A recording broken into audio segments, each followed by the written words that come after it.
spokesman amesema kwamba the next day to be communicated itakuwa communicated, na sisi tukasema hiyo date icommunicatiwa leo ama kesho, isipokuwa communicated. Hata kama kuna communication, tumeamua kwamba Ijumaa wiki hii tutarudi hapa. Therefore, if you want to communicate the date of the next meeting, it should be before Friday.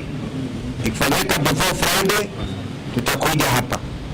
Kama ana communicate siku ingine, kwa sababu umuhimu wa jambo hili na wadi ambayo inazidi kutokana na excess use of police force, hatuwezi sisi tukavumilia kwa niaba ya wananchi wa Kenya ati mpaka mkuu wa polisi ataamua milele atakutana na viongozi ambao wako wanaheshimika na Kenya nzima. Sisi tunazungumza kwa niaba ya Wakenya wote.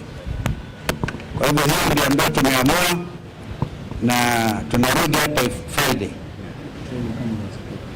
na tutakuja na Wakenya wenzetu, tutakuja na wao hapa siku hiyo, kwa sababu hii inaonekana this type of obstinacy, this type of impunity can only be dealt with kupitia action ya wananchi wenyewe. Asanteni my friend.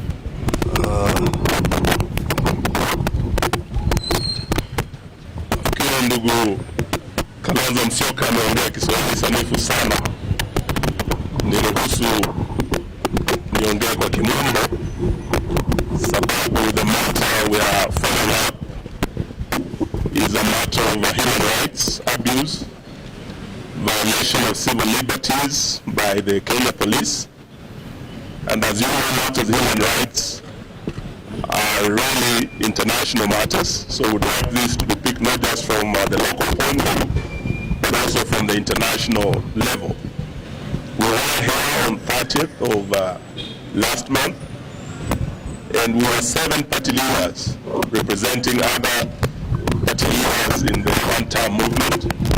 And we engaged the IG with the 2 DIGs and the entire leadership of our police on grave matters of violation of civil liberties, where the police are getting into unholy lands with guns.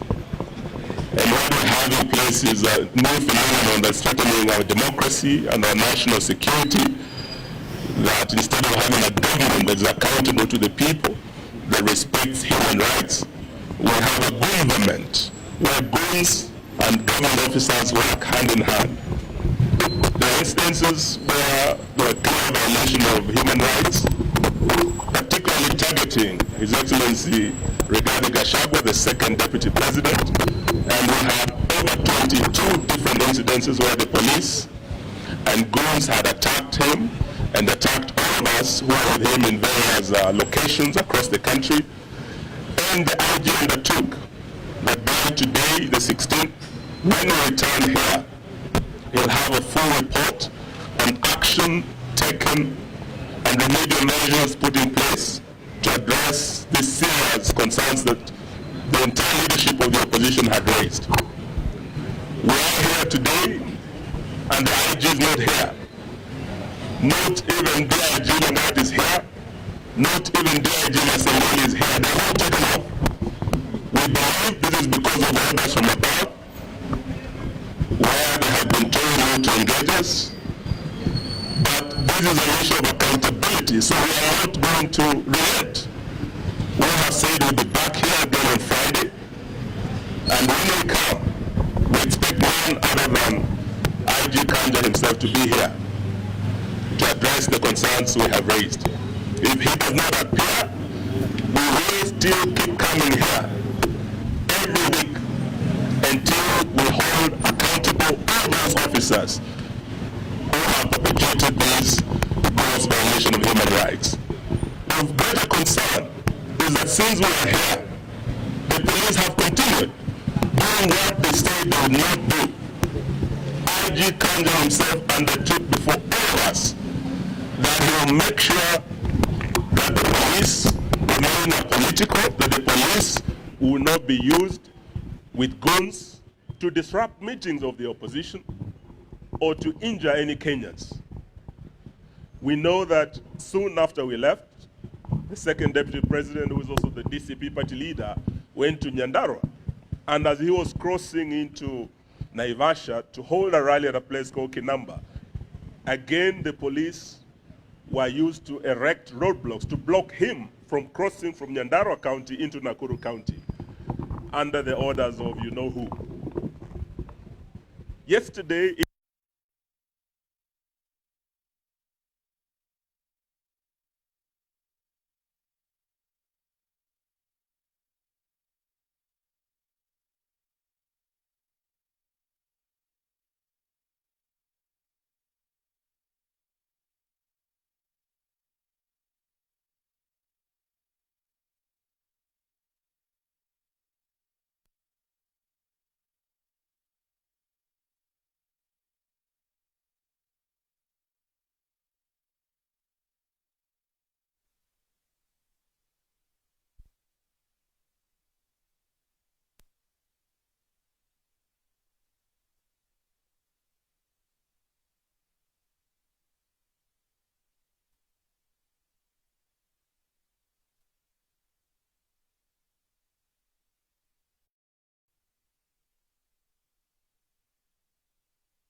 thank you very much.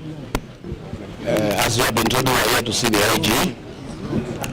He is the one who gave the appointment, and shortly before we arrived, he took off to avoid this meeting and purported to delegate the junior officer to talk to us, and we have declined. The main issue of this matter, the attack on the places of worship, is an act of terror. We cannot discuss with any other officer other than the AG himself, because he bears the greatest responsibility over security in our country. This meeting was scheduled by him. He did not even have the courtesy to tell us he will not be there, but he was instructed to take off shortly before we arrived.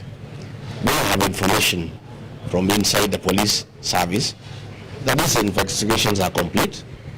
The 12 police officers who attacked us have been identified. They have been positively been located, that they are the ones who are in Witima. They have been located at the house of the local member of parliament where they took lunch after the attack. We also have information that the police actually want to prosecute these people, but William Ruto and Kipchumba Murkomen are insisting on a cover-up that these people should not face the law. This is very sad, and as my colleagues have said, we'll be back on Friday, and these people must face the law, and Kenyans will demand that they face the law. This is just the beginning now of pressure from the Kenyan people, because if you allow this impunity ahead of the general elections next year, there could be anarchy in this country. I think we must bring order, and the IG and the people under him must be held to account by the people of Kenya. And the police themselves are complaining about harassment and being ordered to do wrong things. They are really complaining that they find it very unprofessional to be accompanying goons to attack Kenyans. They find it very unprofessional that they are being forced to attack civilians in meetings when they have not been provoked, as happened yesterday in Kengela. In Nakuru, the police are telling us they were not given instructions to put a roadblock to stop us from going to Nakuru by the IG or the two deputy IGs. There are new directives outside the police command structure. It is Murkomen who had called the Nakuru police outside the chain of command to attack, to erect a roadblock to stop us from going to Nakuru. Effectively, the National Police Service is no longer independent. The CS is supposed to interact with the police on policy matters only, not on operations. But Murkomen has taken over police operations, and he is even calling counter commanders and regional commanders outside the established command structure within the National Police Service. When a roadblock was elected in Naivasha, the police headquarters here was not even aware. It has only come now to the fore that it is the CS Interior who is giving instructions directly to the police. And actually the police are asking that they be helped, they be protected from the excesses of Kipchumba Murkomen and PS Raymond Omolo, who have taken over police operations, and they are giving instructions for police to deal with dirty political matters outside the established chain of command within the National Police Service. So IG Kaja will be back on Friday, and will come. We'll have a conversation, because you must tell the people of Kenya, if you have lost control of the National Police Service, if Kipchumba Murkomen and Raymond Omolo have taken over police operations, then you have no business being in office. Kipchumba had better come here in Jogoo House and sit here, and Raymond can sit at the Vigilance House and run the police service from there. But otherwise, what is happening is unfortunate, but in the fullness of time, I think these matters will be addressed. The people of Kenya cannot be intimidated.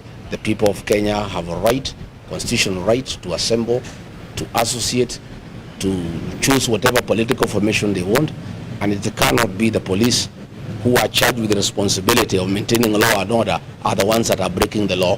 It cannot be that police who are supposed to protect Kenyans from being injured by anybody are the ones who are injuring the people of Kenya. It cannot be that guns and ammunition meant to protect the people, bought by the taxpayers' money, the same guns and ammunition are being used against the people of Kenya, who are unarmed, who are civilians, and in very unprovoked circumstances. So thank you very much, Asanteni sana. Perhaps I could add. Let me add one thing.